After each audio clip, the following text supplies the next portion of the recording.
اللہ وبرکاتہ۔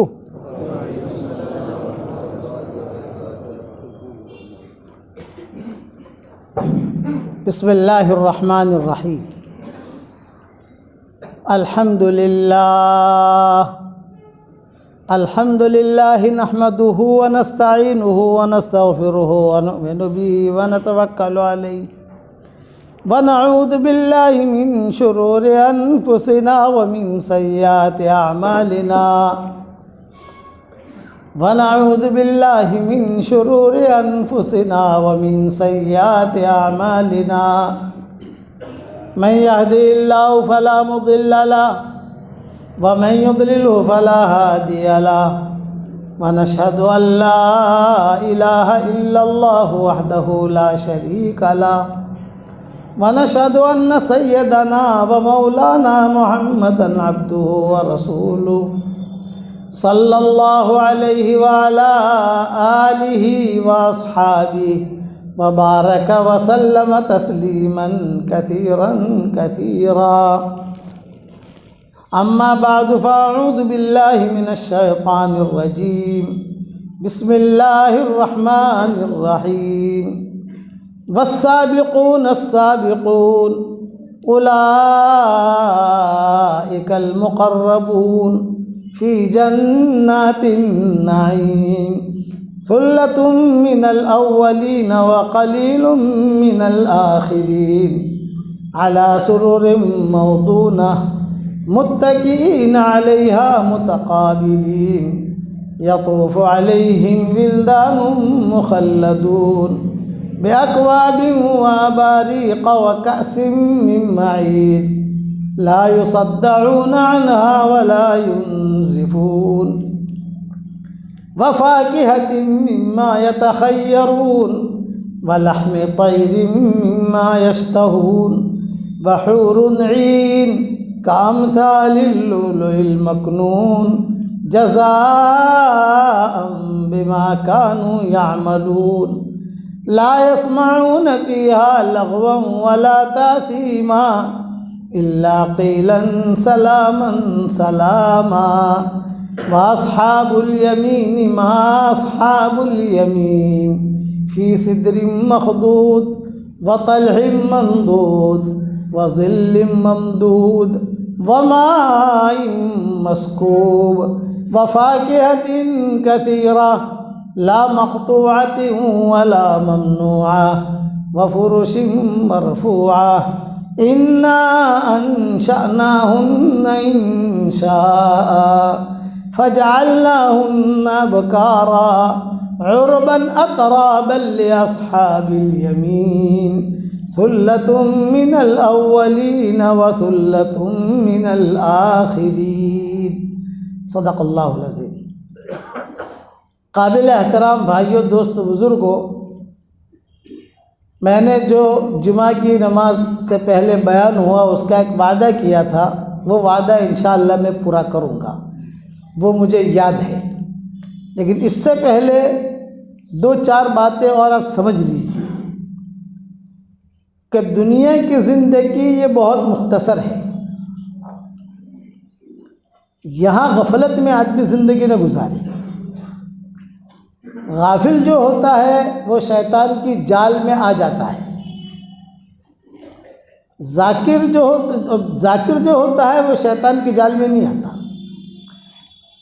جو مچھلی غافل ہوتی ہے وہ شکاری کی جال میں آتی ہے، اور جو مچھلی ذاکر ہوتی ہے وہ شکاری کے جال میں نہیں آتی۔ اسی لیے علماء نے لکھا ہے بہت زیادہ مچھلیاں مت کھاؤ، حالانکہ حلال ہے کہ کیوں بہت زیادہ کھاؤ گے تو ان کی غفلت تم میں منتقل ہوگی۔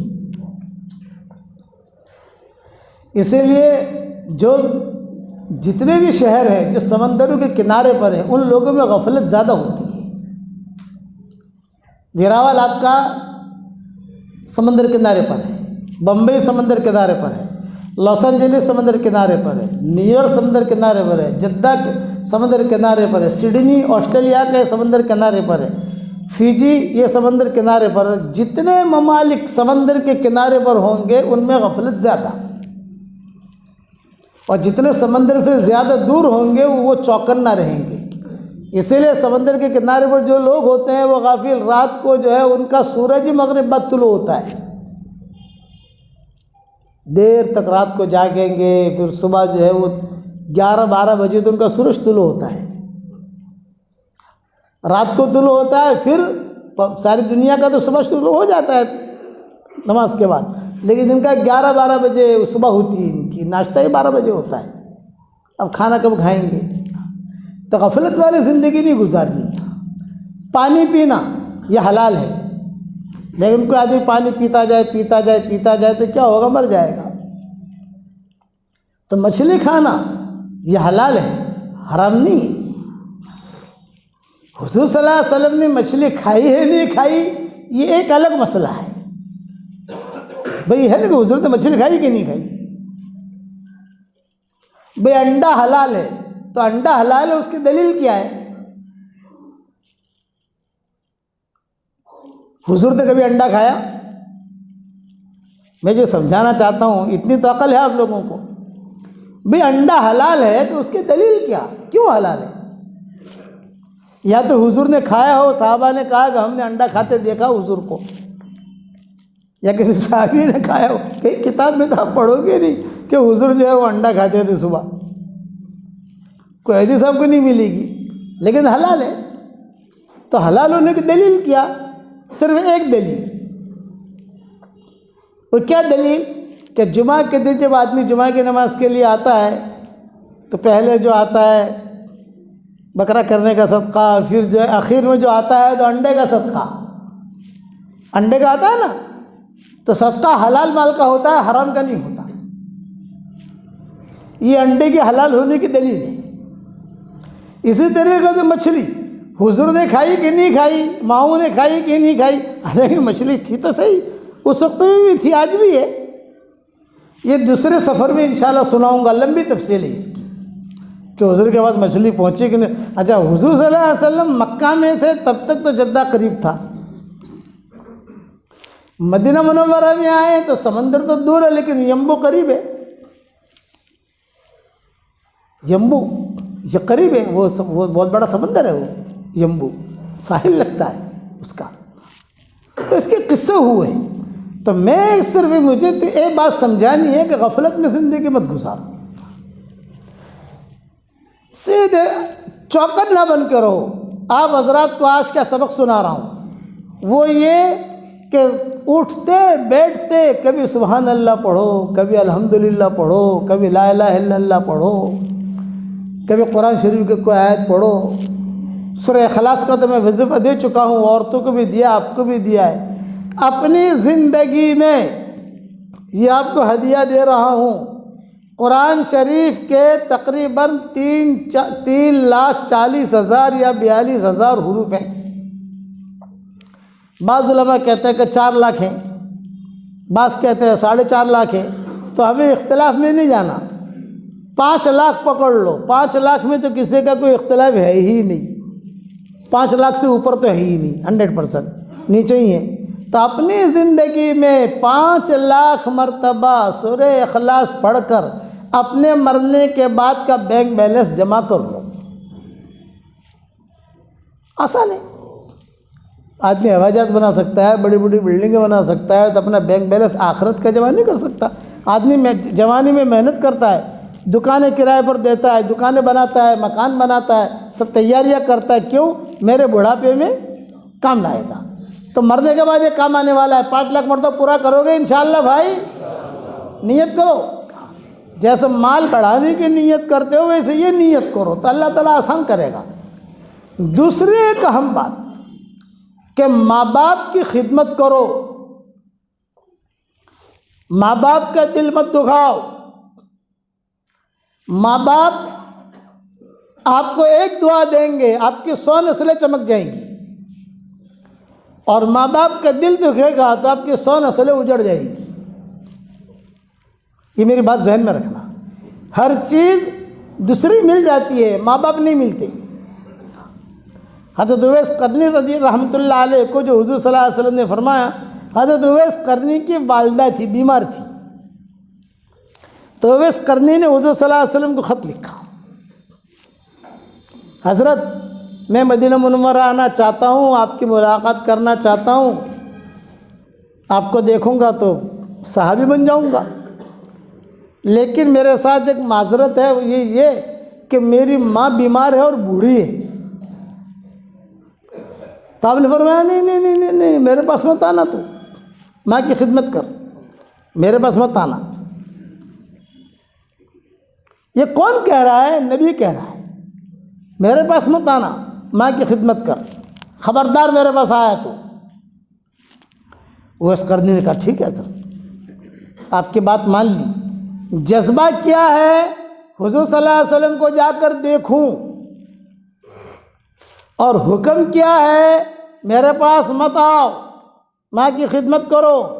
تو جذبہ اور حکم دونوں کا ٹکراؤ ہوگا تو حکم مقدم ہوگا، جذبہ بعد میں ہوگا۔ تو آپ نے فرمایا تیرا جذبہ ہے تو مجھے آ کر دیکھے، لیکن میرا حکم ہے کہ تو میرے پاس مت آ۔ وہ نہیں آئے تو حضور صلی اللہ علیہ وسلم نے حضرت عمر سے کہا، حضرت علی سے کہا، عمر عمر عمر یہاں آؤ، علی علی علی یہاں آؤ، دیکھو تم کو ایک وصیت اور نصیحت کرتا ہوں، میرے دنیا سے جانے کے بعد تم دونوں کی ملاقات اویس قرنی سے ہوگی، تم دونوں اپنی مغفرت کی دعا اویس قرنی سے کروانا۔ حالانکہ اویس قرنی تابعی ہے، اور یہ جو ہے عمر اور حضرت علی، یہ تو صحابہ، صرف صحابی نہیں، عشر مبشرہ ہیں، بہت اونچا مقام ہے حضرت عمر کا، حضرت علی کا، آسمانوں میں بھی۔ لیکن حضور صلی اللہ علیہ وسلم کیا کہہ رہے ہیں؟ عمر، علی، تم دونوں کی ملاقات میرے دنیا سے جانے کے بعد اویس قرنی سے ہوگی، تم دونوں اپنی مغفرت کے دعا اویس قرنی سے کروانا۔ یہ جزوی فضیلت ہے، یہ جزوی فضیلت کائے پر ملی؟ ماں کی خدمت کی وجہ سے ملی۔ تو اور پھر حضور نے فرمایا اس کی کچھ علامتیں ہیں، اویس جو ہے یہ درمیانہ قد آدمی ہے، سانولا ہے، ایک دم گورا نہیں ہے، ایک دم کالا نہیں ہے، جیسے ہندوستان کے لوگ سانولے ہوتے ہیں۔ دوسرا اس کا نام اویس ہے، اور تیسرا کہ اس کے یہاں ایک علامت ہے، کوئی بھی تل ہوتا ہے یا کوئی بھی چیز ہے تو دیکھو گے داہنی طرف، اس کا نام اویس ہے، وہ جب ملے تو تم دونوں کہنا کہ ہمارے لیے مغفرت کی دعا کرو، اللہ تمہاری مغفرت کر دے گا۔ حضور صلی اللہ علیہ وسلم کے انتقال کے بعد دونوں نے ڈھونڈنا شروع کیا اویس قرنی کو۔ یہ ماں باپ کی خدمت تو سنا، جس کے ماں باپ حیات ہیں وہ ماں باپ کی قدر کرے، ماں باپ کی قدر کرو۔ جب ماں کا انتقال ہو جائے گا، کھٹیا خالی ہوگا، تو تم زندگی بھر وہ ماں کی آواز کو نہیں سن سکو گے۔ باپ کا انتقال ہو جائے گا، جب کھٹیا خالی ہوگا تو ابھی تو جو آدمی کو ہری ہری سستی ہے، کیا بڈھا ہو گیا، یہ ہو گیا، باتیں کرتا ہے آدمی، لیکن جب جنازہ اٹھے گا اور وہ جگہ خالی ہو جائے گی، اب قیامت تک کے لیے وہ جگہ خالی۔ میں نے ماں باپ کی خدمت پر تقریباً 50 دن سبق دیا ہے، واٹس ایپ کے سبق میں، ماں باپ کی خدمت کو، اس پر بھی ایک قصہ سنا رہا ہوں اویس قرنی کا۔ تو کتابوں میں لکھا ہے دونوں نے مشورہ کیا، کس نے؟ حضرت علی نے، حضرت عمر نے، بھئی کیا کرے، کہاں ڈھونڈے اس کو؟ یمن میں جا کر ڈھونڈے تو یمن تو سفر نہیں کر سکتے، اتنا لمبا سفر، کسی کو پوچھیں۔ تو دونوں نے آپس میں یہ طے کیا کہ حضرت ہم حج میں جاتے ہیں، حج میں سارے یمن کے لوگ آتے ہیں، سارے مصر کے لوگ آتے ہیں، سارے شام کے لوگ آتے ہیں، سب آتے ہیں حج میں، وہاں یہ آدمی ملے گا اپنے کو۔ ہاں یہ بات ٹھیک ہے۔ تو حضرت عمر اور حضرت علی دونوں کو دونوں حج کے لیے روانہ ہوئے۔ عرفات کے میدان میں حضرت عمر نے سارے عرفات میں جتنے لوگ تھے سب کو جمع کیا، سب پہچانتے تھے یہ عمر ہے، بڑا آدمی ہے، بے عرفات میں سب آ جاؤ، سب جمع ہو جاؤ، سب جمع ہوئے۔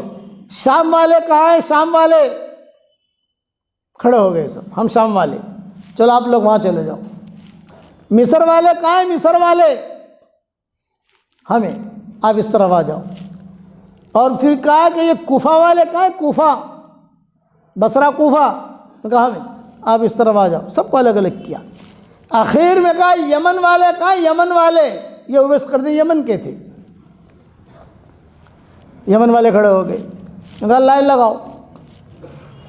داہنی طرف حضرت عمر نے حضرت علی کو کھڑا کیا، اور حضرت عمر خود کرسی پر بیٹھے، تخت پر، اور حضرت علی سے کہا میں یمن والوں سے مصافحہ کر رہا ہوں، احرام کی حالت میں چادریں تو ہوتی ہیں، بدن بھی دکھتا ہے، تو جو بھی آدمی تجھے ایسا ملے کہ جس کو حضور نے کہا ہے کہ یہاں داغ ہوگا، وہ آدمی کا ہاتھ پکڑ لینا، وہی اویس ہوگا۔ یہ حضرت عمر نے تدبیر کی۔ چنانچہ حضرت عمر نے مشورہ مصافحہ کرنے شروع کیے۔ بڈھا آتا تھا تو حضرت عمر زیادہ دھیان نہیں دیتے تھے، کہ بڈھا وہ تو جوان آدمی ہے، جوان آتا تھا تو حضرت علی کو نہیں مارتے تھے، دیکھ یہ تو نہیں ہے، تو حضرت علی کہتے تھے کہ نہیں یہ نہیں ہے، یہ نہیں ہے، یہ نہیں ہے، یہ نہیں ہے۔ سب ہو گئے، وہ آدمی نہیں ملا۔ حضرت عمر نے کہا بیٹھو میرے سامنے سارے یمن والے، سب بیٹھے۔ حضرت علی کو بٹھا دیا۔ مجھے بتاؤ تمہارے یہاں اویس نام کا آدمی کوئی ہے؟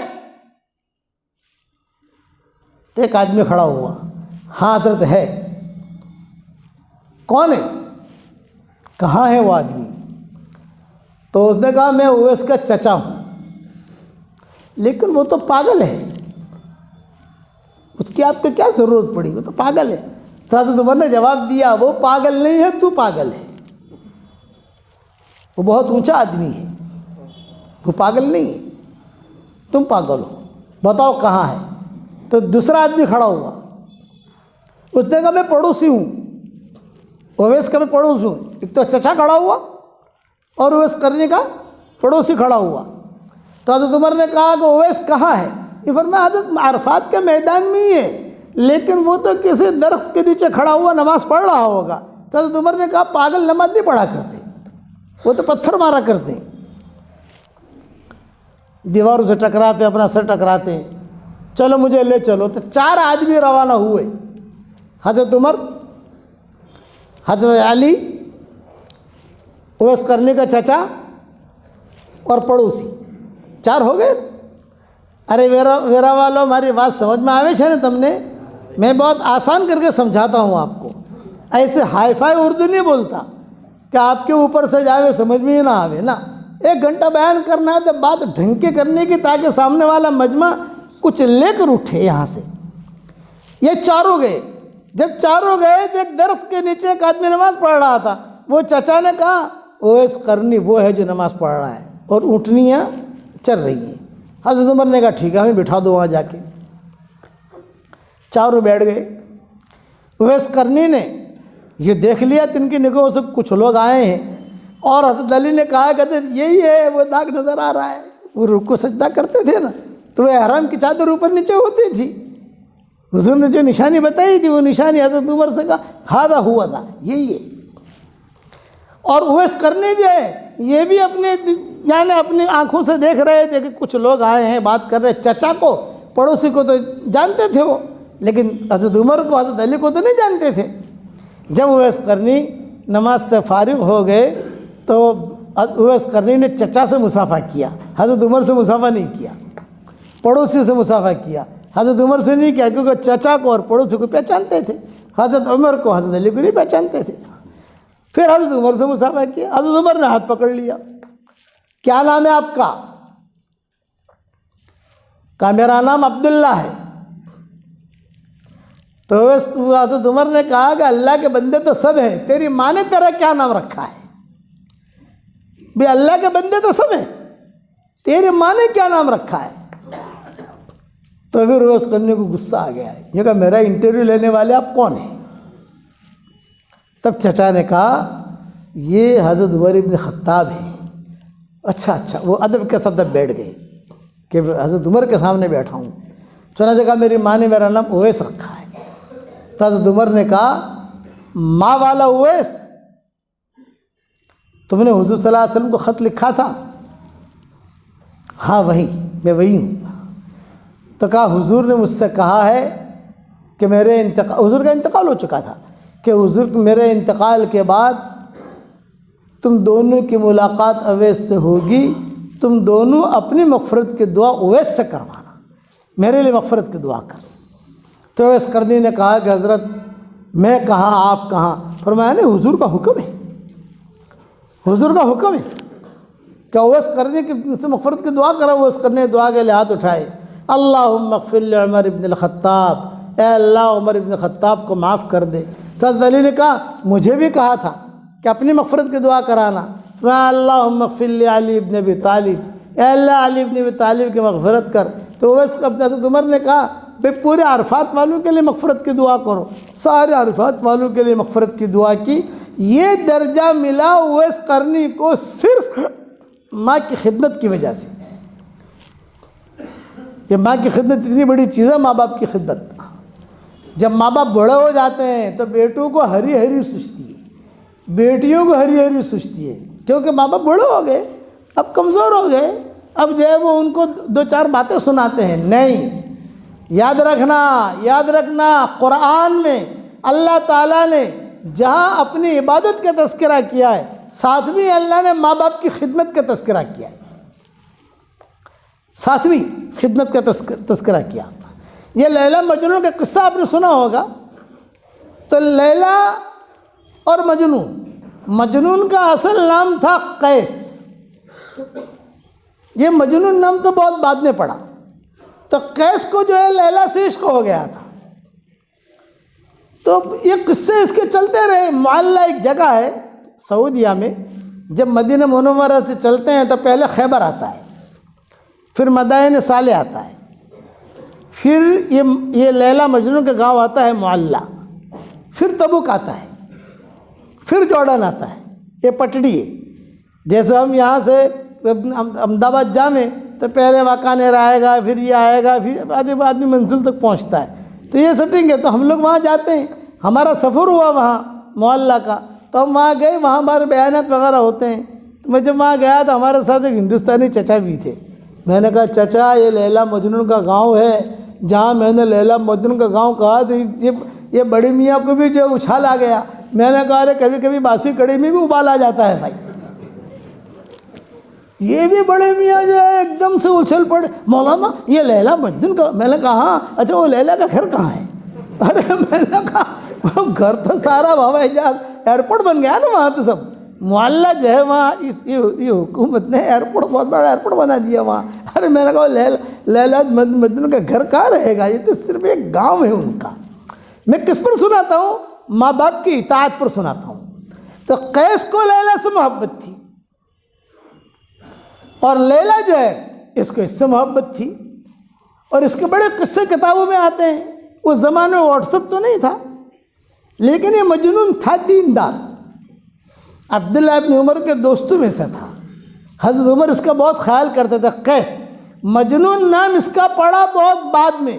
حضرت حسن مکہ مکرمہ سے مدینہ منورہ سے مکہ مکرمہ جا رہے تھے، بیچ میں راستے میں ایک قیس ملا۔ تو حضرت حسن نے کہا بھائی قیس کیسی طبیعت ہے تیری؟ یہ کہا بہت اچھی۔ یہ فرمایا کہ دیکھ قیس، میں نے معاملہ کر لیا حضرت امیر معاویہ سے، میری ساری حکومت دے دی ان کو، اور میں سرنڈر ہو گیا، اور میں نے جو ہے بس کہہ دیا سال کا مجھے اتنا پیسہ بھیج دینا، مجھے حکومت سے کوئی دلچسپی نہیں ہے۔ قیس میں نے ٹھیک کیا کہ نہیں کیا؟ یہ حضرت حسن نے پوچھا۔ تو اس نے کہا نہیں آپ نے ٹھیک نہیں کیا۔ اچھا تو کیا کرتا تو ٹھیک ہوتا؟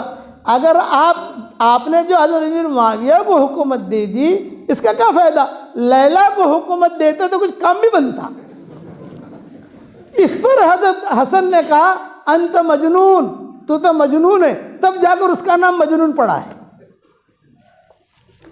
نام تھا اس کا قیس، لیکن جب مجنون وہاں میدان میں حضرت حسن نے کہا ارے انت مجنون، تو مجنون ہے، تب جا کر اس کا نام مجنون، اصل نام اس کا کوئی جانتا نہیں۔ تو یہ میں ماں باپ کی خدمت پر سنا رہا ہوں۔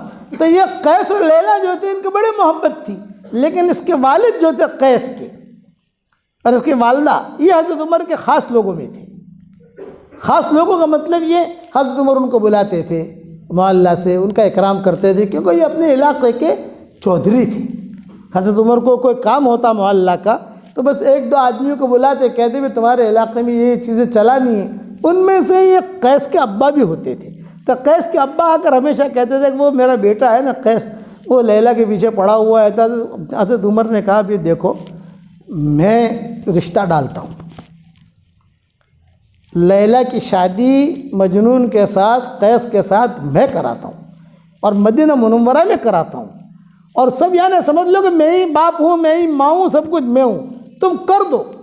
لیکن وہ بات جمی نہیں، کئی چیزیں جو ہے وہ لمبے قصے، اب آدھے گھنٹے میں کیا پورا کروں، وہ بات جمی نہیں، بعد میں سنائیں گے انشاءاللہ کبھی۔ تو یہ قیس جو تھا، باپ نے ایک مرتبہ کہا قیس سے کہ بیٹا یہ تیری عادت مجھے پسند نہیں ہے، پورے علاقے میں لیلا مجنون، لیلا مجنون۔ اچھا دونوں باتیں کیسے کرتے تھے؟ وہاں ایک درخت تھا، درخت پر جا کر لیلا خط رکھ کے آ جاتی تھی، اور ایک قیس جاتا تھا وہاں خط پڑھتا تھا، وہاں جا کر وہ جواب وہی رکھ کے آ جاتا تھا، لیلا وہاں جا کے لے آتی تھی۔ یہ ان کی ترتیب تھی اس دور کی۔ تو ایک مرتبہ بھی موبائل بند کرو بھائی، بیان ہو رہا ہے، مسجد ہے، تھوڑا اکرام کرو میرے بھائی، اتنی غفلت بھی کیا یار، ایک گھنٹہ اللہ رسول کے بعد دھیان سے سنو۔ تو باپ نے یہ کہا کہ چل میرے ساتھ مکہ توبہ کر، چلو گیا۔ باپ نے کہا یہ کعبہ ہے، توبہ کر۔ تو اس نے کہا کہ میں اتوب من جمیع المعاصی کلہا، میں سارے گناہوں سے توبہ کرتا ہوں، الا حب لیلا، لیلا کی محبت سے توبہ نہیں کرتا۔ اور کہا کہ اللہ جو میری دعا پر آمین کہے تو اس کا بھی بھلا کر دے۔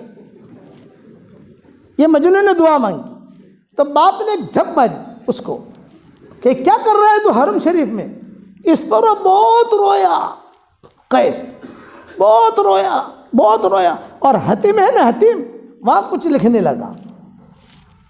باپ نے کہا کیا کر رہا ہے تو؟ یوں کہ لیلا کا نام لکھنے کی مشق کر رہا ہوں، کہ لیلا کا نام کیسے لکھا جائے یہ مشق کر رہا ہوں۔ تو باپ نے ایک جھپ مارا، تو مجنون نے ایک دعا مانگی کہ اللہ میں نے تجھ سے جو مانگا تو نے مجھے دے دیا، نہیں ملی تو لیلا ہی نہیں ملی، اگر لیلا بھی مل جاتی تو تیرے خزانے میں کیا کمی تھی؟ تو غیب سے آواز آئی، ہاں خوشنماید نالے شبہائے تو، خوشنماید نالے شبہائے تو، ذوقہا دارم بزاری ہائے تو، خوشنماید نالے شبہائے تو، ذوقہا دارم بزاری ہائے تو۔ اے مجنون تیرا راتوں کا رونا مجھے بہت پسند ہے لیلا کے فراق میں، اگر لیلا سے تیری ملاقات کرا دوں گا تو میرے سامنے کون روئے گا؟ تو روتا جا میں دیکھتا جاؤں، تو روتا جا میں دیکھتا جاؤں۔ میرے والد صاحب رحمۃ اللہ علیہ بھرے مجنون اشعار پڑھتے تھے اور بہت روتے تھے۔ خوشنماید نالے شبہائے تو، تیرا راتوں کا رونا مجھے بہت پسند ہے۔ اللہ اگر کسی کا کام نہ بنائے اور وہ اللہ کے سامنے روتا رہے تو کام بننے سے اچھا ہے کہ اللہ کے سامنے آدمی کو رونا آ جائے۔ خوشنماید نالے شبہائے تو، ذوقہا دارم بزاری ہائے تو، تیرا راتوں کا رونا مجھے بہت پسند ہے، بہت پسند ہے، تو روتا جا میں دیکھتا جاؤں۔ بعد میں اس کے ابا نے یا کچھ بزرگوں نے کہا کہ اے مجنون، اے قیس، تو جو کچھ بھی کر رہا ہے اللہ دیکھ رہا ہے، تو خیالات تو سوچ رہا ہے اللہ کے ریکارڈ ہو رہے ہیں، تیرے دل میں وسوسے آ رہے ہیں اللہ کے سامنے ریکارڈ ہو رہے ہیں۔ جب بھی گناہ کا خیال آئے اتنا صرف ذہن میں رکھ لے کہ اللہ دیکھ رہا ہے۔ جب بھی لیلا کی محبت تجھے ستائے، لیلا کا عشق تجھے ستائے، تو تو جو ہے صرف اتنا ذہن میں رکھ کے اللہ دیکھ رہا ہے، فرشتے لکھ رہے ہیں۔ اس وقت یہ مجنون نے توبہ کی، یہ کہا چلو اب ہم جو ہے نہیں ملوں گا۔ لیکن لیلا گزرتی تھی، جب لیلا گزرتی تھی تو وہ عشق کے رگ پھر ابھرتی تھی، ایک فطری چیز ہے۔ تو اس پر مجنون نے ایک شعر کہا، سر راہ ملاقات ہوئی اکثر ان سے، سر راہ ملاقات ہوئی اکثر ان سے، اس نے دیکھا بھی نہیں ہم نے پکارا بھی نہیں۔ سر راہ ملاقات، یہ تو اردو کو میں کہہ رہا ہوں، ورنہ عربی کے سنانے جاؤں تو آدھا گھنٹہ تو عربی کے اشعار میں لگ جائے گا۔ تو لیلا نے جواب دیا، بادشاہ جو تھا اس نے کہا یار اس کے اتنے قصے ہیں، لیلا کو بلاؤ تو صحیح کیسی ہے وہ۔ چلو لیلا کو بلا دو، لیلا لیل سے ہے، لیل کہتے ہیں رات کو، رات جو ہے وہ کالی ہوتی ہے، تو لیلا بھی کالی تھی۔ بادشاہ نے بلایا حاکم نے کہ ہے کیسی، اتنا قیس فدا ہے۔ تو بادشاہ نے کہا کہ تیرے پر فدا ہے، تیرے میں تو کوئی کمال نہیں، نہ بندہ نہ پرندہ، نہ مال نہ منال نہ جمال، کچھ بھی نہیں ہے تیرے پاس، اور تجھ پر تو لیلا نے کہا مجنون کی آنکھ سے دیکھو مجھے، مجنون کی آنکھ سے دیکھو مجھے، اپنی آنکھ سے مت دیکھو۔ ہاں، پھر مجنون کا انتقال ہو گیا۔ بعد میں لیلا مجنون نے ایک مرتبہ بات کی، کبھی ہمارے قصے بہت مشہور ہو گئے ہیں، اب جو ہے ہمیں جدائی اختیار کر لینی چاہیے، لوگوں میں قصے چلنے نہیں چاہیے، ہر جگہ پر لیلا مجنون، قیس لیلا قیس لیلا، اس لیے مجنون نام تو حضرت حسن نے رکھا تھا، بہت بعد میں ہوا ہے، لیکن آپس میں طے کر لیا۔ تو مجنون نے کہا کہ ٹھیک ہے۔ کچھ دنوں کے بعد مجنون کا انتقال ہو گیا، جنازہ نکلا لیلا کی گلی سے، تو لیلا نے کہا کہ کس کا جنازہ ہے؟ یہ کہا قیس کا ہے، مجنون کا ہے۔ تو لیلا نے کہا اوہو، ہم نے تو گلی چھوڑنے کا کہا تھا، یہ تو دنیا ہی چھوڑ چلے۔ یہ ہم نے کہا تھا گلی میں مت آؤ، یہاں لوگ دیکھتے ہیں کرتے ہیں، میں نے تو گلی چھوڑنے کا کہا تھا، یہ تو دنیا ہی چھوڑ چلے۔ جب انتقال ہو گیا، قبر میں داخل کر دیا، لوگوں سے پوچھا کہ مجنون کی قبر کہاں ہے؟ وہاں گئی اور وہاں جا کر کہا چل اللہ کا شکر ہے تو نے اپنا ایک مکان تو بنا لیا، 2 گز کا مکان تو نے بنا لیا۔ تو کڑکا تھا مجنون جو کہ تیرے پاس تو کمرہ بھی نہیں تھا، یا اللہ نے تجھے کمرہ تو دے دیا، اللہ تیری مغفرت کرے۔ تو یہ ہمیشہ مجنون جو ہے یہ اپنے ماں باپ کی بات مانتا تھا۔ ماں باپ کہتے تھے خبردار ہو گلی میں مت جانا، اگر گلی میں جاتا بھی تو ماں صرف کیا کہتی؟ قیس۔ جیسے گلی میں داخل ہو رہا ہے تو اس زمانے میں ہماری جیسے گلیاں تو ہوتی نہیں تھی، دکھتا تھا یہ گلی، تو صرف اتنا کہتی قیس، بس وہ فوراً پلٹ آتا تھا اور ایک جملہ کہتا تھا میں اللہ کی بھی مانوں گا، رسول کی بھی مانوں گا، ماں کی بھی مانوں گا، باپ کی بھی مانوں گا۔ اسی پر میں قصہ سنا رہا تھا عبداللہ ابن عباس کا، کہ عبداللہ ابن عباس بیٹھے ہوئے بہت بڑے محدث فقیہ زبردست، اور بیٹھے ہوئے ایک نوجوان آ گیا۔ نوجوان نے کہا کہ حضرت ایک مسئلہ پوچھنا چاہتا ہوں، اس زمانے میں جو علماء ہوتے تھے وہ ہم جیسے نہیں ہوتے تھے، آج اگر ہم مولوی کسی سے مسئلہ پوچھیں نا تو کہا اچھا بھی کل آنا، میں ذرا کتابوں میں دیکھوں گا، فوراً جواب نہیں دیتے، کیونکہ اتنا علم ہمارا کمزور ہے۔ ہمارا دوسرے علماء، میں میری بات کر رہا ہوں کہ مجھے کوئی پوچھے گا تو میں کہوں گا بھی مجھے ذہن میں نہیں ہے، مجھے کتابیں دیکھنی پڑے گی، لیکن عربوں کا یہ ہے کہ عرب علماء فوراً جواب دیتے ہیں، اب بھی ہے۔ اس وقت جو مسئلہ پوچھو، تفسیر کا پوچھو، میراث کا پوچھو، صرف کسی کا بھی پوچھو، فوراً جواب دیں گے۔ یہ معاملہ عبداللہ ابن عباس کا تھا۔ وہ بیٹھتے تھے درس دینے کے بعد، ہاں بھی کسی کو سوال کرنا ہے کرو، چنانچہ لوگ کرتے تھے سوال۔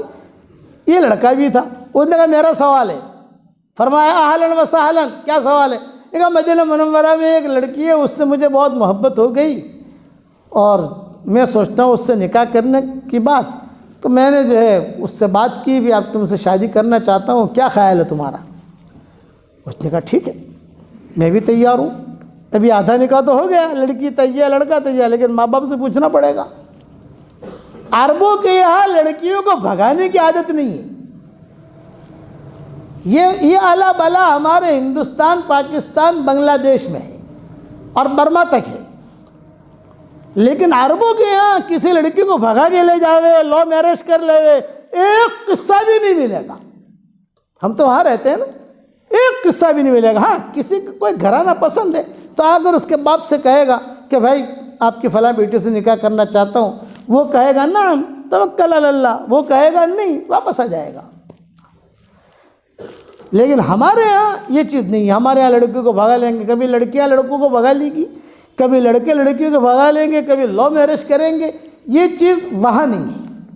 اور وہی چیز پاک صاف ہے، ہمارے ہاں جو پاک صاف نہیں ہے، ہمارے ہاں گدلی ہے، گدلا خون ہے، پاک صاف خون والا یہ کام نہیں کرے گا۔ چنانچہ عربوں میں کئی، اسی طرح سے میراث، کہ میراث کے مسئلے میں ہمارے ہاں بہت ڈنڈیاں مارتے ہیں، کئی لوگ تو میراث لڑکیوں کو دیتے ہی نہیں، عورتوں کو دیتے ہی نہیں۔ عربوں میں یہ چیز نہیں ہے۔ باپ کا انتقال ہوا، بقی میں دفن ہوا باپ، گھر پر آ کر سب سے پہلے میراث تقسیم کریں گے۔ فیکٹری ہے، فیکٹری بیچیں گے، فوراً جو ہے بہنوں کو سب کو میراث دیں گے۔ بہنیں کہیں گی مجھے نہیں چاہیے، میرے پاس اللہ نے بہت دے رکھا ہے، تو ہماری طرح نہیں جزاک اللہ، بھائی اللہ تعالیٰ بھلو کرے تو نے ہمارا پر احسان کرو، اللہ کا حق ہے، اللہ نے حق رکھا ہے، اس لیے آپ کو نصیحت کرتا ہوں میراث کے معاملے میں ڈنڈیاں مت مارو، میراث کے معاملے میں ڈنڈیاں مت مارو، علماء سے پوچھ کر برابر میراث دو، ورنہ قیامت کے میدان میں پوچھا جائے گا۔ یبین اللہ لکم ان تضلوا، اللہ تعالیٰ قرآن شریف کے اندر کہتے ہیں میراث کا مسئلہ بیان کر کے، میں تمہیں میراث کا مسئلہ اس لیے بیان کر رہا ہوں کہ تم لوگ گمراہ نہ ہو جاؤ، اتنی اہمیت ہے اس کی۔ عربوں میں یہ چیز یعنی کبھی کسی لڑکی کو بھگا کے لے کے نہیں جائیں گے، کبھی کسی کا، اور کبھی میراث کے معاملے میں ڈنڈے نہیں ماریں گے۔ باپ کے انتقال کے بعد یا تو باپ اپنی حیاتی میں دے دے گا، یہ تیرا، یہ تیرا، یہ تیرا، یہ تیرا، معاملہ ختم۔ باپ نہیں دیتا تو میراث یعنی بقی میں کھڑے کرتے، میرے سامنے قصے آتے ہیں نا بھئی، عربوں میں میں رہتا ہوں تو میرے سامنے قصے آتے ہیں، وہ کھڑا کھڑا کہے گا شیخ یہ میری 2 بہنیں ہیں، میری ماں ہے، میرے والد کی دوسری بیوی یہ ہے، تیسری بیوی یہ ہے، اس کے یہ اولاد ہے، آپ یہ، اور میری یہ پراپرٹی ہے، اب اس میں تقسیم کر دو۔ ارے بھی تیری تو ایک فیکٹری ہے، تیرا تو سارا اتنا دودھ کا بڑا کاروبار ہے، مولانا کل ہی بیچ دوں گا میں، مجھے جہنم میں نہیں جلنا۔ آج ہمارا ایمان ہے ایسا بھائی؟ ارے مجھے بتاؤ تو صحیح، عورتوں کو میراث نہیں ملتی تھی ہمارے شریعت میں آخر تک۔ یہ قصہ سننا، میراث کی بات چلی اس لیے میں مضمون پورا کروں، عورتوں کو میراث نہیں ملتی تھی آخر تک، کسی شریعت میں کسی دھرم میں عورتوں کو میراث نہیں ملتی، ہندوؤں میں نہیں ملتی، یہودیوں میں نہیں ملتی، نصارہ میں نہیں ملتی، مجوسیوں میں نہیں ملتی، ان کے یہاں عورتوں کو میراث ہے ہی نہیں، ہمارے شریعت میں بھی نہیں ملتی تھی۔ لیکن مدینہ منورہ میں قصہ ہوا اوس ابن ثابت کا۔ اوس ابن ثابت جب شہید ہو گئے تو ان کی 2 بیٹیاں اور 1 بیٹا تھا، بیوی جوان تھی، بچے چھوٹے چھوٹے تھے، وہ تو شہید ہو گئے، حضور صلی اللہ علیہ وسلم واپس آ گئے مدینہ منورہ۔ اب روایت میں یہ ہے کہ اوس ابن ثابت کے بھائی یہ بھابھی کے پاس آئے، بھابھی اوس کا مال بہت ہے، آپ کو تو کچھ ملے گا نہیں، اس لیے کہ آپ عورت ہو، یہ 2 لڑکیوں کو نہیں ملے گا اس لیے کہ لڑکیاں ہیں، لڑکے کو ملے گا کب ملے گا؟ جب یہ بڑا ہوگا، ابھی یہ چھوٹا ہے۔ یہ کہہ کر گھر کا سارا مال لے کر یہ بھائی چلے گئے، کھجوری بھی، کھانا بھی، جو بھی، سب پیسہ جو داگیرہ بغیرہ جو سب لے کے چلے گئے۔ اب بیچاری بیوہ گھر میں اکیلی ہے، 2 بیٹیاں 1 بیٹا، 4، کس کو جا کر کہے؟ اتفاق ایسا ہوا کہ حضور صلی اللہ علیہ وسلم کا 1 دن 2 دن کے بعد اس گلی سے گزر ہوا اپنے کسی کام کی وجہ سے، یعنی حضور کو اس گلی میں جانا نہیں تھا لیکن کسی کام کے لیے جا رہے تھے تو اس گھر سے کے قریب سے گزرنے والے تھے، تو جب کسی گلی سے حضور صلی اللہ علیہ وسلم گزرتے تو مدینہ کے لڑکے لڑکیاں باندیا غلام ایک جملہ کہتے، جا رسول اللہ، جا رسول اللہ، جا رسول اللہ، جا رسول اللہ، اللہ کے رسول آ گئے، اللہ کے رسول آ گئے، اللہ کے رسول آ گئے۔ تو یہ بیوہ نے سنا تو بیوہ نے جلدی جلدی بچیوں کے کپڑے وپڑے پہنائے اچھے ڈھنگ سے، اور بچے کے بھی پہنائے اور اپنے دروازے کے باہر بٹھا دیا اور خود پردے میں بیٹھ گئی۔ حضور صلی اللہ علیہ وسلم گزرے، جب حضور گزرے تو حضور نے پوچھا بھئی بچے کس کے ہیں؟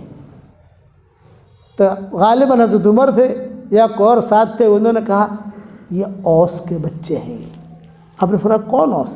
یہ کہا پرسوں شہید ہوئے ہیں۔ اچھا اچھا، اوہو اوس کے بچے ہیں۔ تو حضور نے جب اٹھایا، پیار کیا، سر پر ہاتھ پھیرا تو اندر سے آواز آئی السلام علیکم یا رسول اللہ، اوس کی بیوہ نے۔ آپ نے فرمایا وعلیکم السلام، کچھ کہنا چاہتی ہو؟ فرمایا حضرت ہاں ایک درخواست کرنا چاہتی ہوں۔ ہاں کرو۔ اوس کے بھائی آئے تھے اور سارا مال گھر کا لے گئے اور مجھے یہ کہا کہ بھی تو عورت ہے، تجھے تو کچھ ملے گا نہیں، یہ بچیاں ہیں 2 ان کو بھی کچھ نہیں ملے گا، بچہ ہے اس کو ملے گا کب ملے گا؟ جب یہ بڑا ہوگا۔ یہ کہہ کر سارا مال لے گئے۔ اب میری آپ سے صرف ایک درخواست ہے، ریکویسٹ ہے کہ اوس کے بھائیوں کو آپ بلائیے اور بلا کر اتنا کہیے کہ سارا مال تم لے گئے ٹھیک ہے، میری 2 بچیاں بھی لے جاؤ اور ان کو پالو پوسو بڑا کرو، ان کی شادی کراؤ، پھر میں رہوں گی، میرا بیٹا رہے گا، ہم دونوں ہماری زندگی گزار لیں گے۔ اتنی درخواست ہے، اتنا سننا تھا کہ حضور کھڑے کھڑے رونے لگے، خاموش ہو گیا، سانپ کاٹ گیا، بول نہیں سکے۔ اور حضور نے ایک جواب دیا، تیری بات کا جواب میں نہیں دے رہا ہوں، تیری بات کے جواب کا میں آسمانوں سے انتظار کر رہا ہوں۔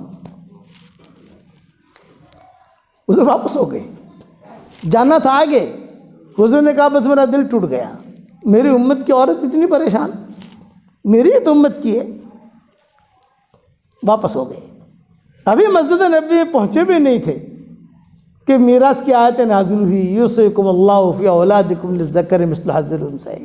جب یہ میراث کی آیت نازل ہوئی تو حضور صلی اللہ علیہ وسلم نے فوراً کہا بلاؤ اس کی بیوہ کو، بلاؤ اس کی بیوہ کو، بلاؤ اس کی بیوہ کو۔ اور اس کی بیوہ آئی، حضور نے روتے ہوئے یہ آیت پڑھ کے سنائی کہ تیری وجہ سے میری امت کی قیامت تک کے آنے والی لڑکیوں کا مسئلہ اللہ نے حل کر دیا، عورتوں کا مسئلہ اللہ نے حل کیا، فلاں کا مسئلہ اللہ نے حل کیا۔ اب یہ ہے، اور حساب کر کے اللہ نے بھیجا۔ حساب کر کے کیوں بھیجا؟ ظہر کی نماز 4 پڑھو، یہ قرآن میں نہیں ملے گا۔ عصر کی نماز 4 پڑھو، یہ قرآن میں نہیں ملے گا۔ فجر کی نماز 2 پڑھو، یہ قرآن میں نہیں ملے گا۔ مغرب کی 3 پڑھو، یہ قرآن میں نہیں ملے گا۔ لیکن میراث کا پورا حصہ آسمانی کیلکولیٹر سے تیار ہو کر زمین پر آ گیا، فلاں کو اتنا، فلاں کو اتنا، فلاں کو اتنا۔ کیوں؟ تاکہ کوئی اس میں چالاکی نہ کرے۔ اتنا پکا حساب کر کے بھیجا، لیکن پھر بھی ہم دھاندلیاں کرتے ہیں، اس میں چالاکیاں کرتے ہیں۔ حضرت ابوبکر کا انتقال ہو رہا تھا، حضرت عائشہ قریب میں تھی، تو صدیق اکبر نے کہا بیٹا عائشہ کان قریب کر، بول نہیں سک رہا ہوں۔ کان قریب کیا، بیٹا میں دنیا سے جا رہا ہوں، میری بیوی حمل سے ہے، جب میراث کا تقسیم کرو تم تو اس بچے کا بھی خیال رکھنا جو میری بیوی کے پیٹ میں ہے۔ تو حضرت عائشہ نے پوچھا لڑکے کے اعتبار سے حصہ تقسیم کریں یا لڑکی کے اعتبار سے حصہ تقسیم کریں؟ تو ابوبکر نے اپنے مرض الوفات میں کہا ابھی تمہیں آن اکاؤنٹ جو لینا ہو وہ لے لینا، لیکن لڑکا پیدا ہو تو لڑکے کے اعتبار سے حصہ دینا، لڑکی پیدا ہو تو لڑکی کے اعتبار سے حصہ دینا۔ اتنی رعایت رکھی گئی ہے میراث کی۔ میں مہندی والی مسجد میں بیٹھا ہوا، ایک نوجوان لڑکی بیچاری برقعے میں آئی، ہماری برادری تھی کی، ہماری برادری کی عورتیں جو گول برقع پہنتی ہے، وہ آئی، کہا مول صاحب تھوڑی بات کرویے سے تمہارا تھی۔ اتنی گجراتی سمجھ جاتے ہو نا آپ لوگ کہ مول صاحب تھوڑی بات کرویے سے تمہارا تھی، کہتے بیٹا تو کون سے؟ نومنی بتاڑو با باون تمہیں اوڑکھو سو، ہماری ماں نے بھی اوڑکھو سو، ہمارا بھائیوں نے اوڑکھو سو، بدا یار سب کو تم پہچانتے ہو، لیکن میں نام نہیں بتاؤں گی، تھوڑی سا آپ سے تنہائی میں بات کرنی ہے۔ بیٹا اب تجھ سے میں مسجد میں کیسے بات کروں؟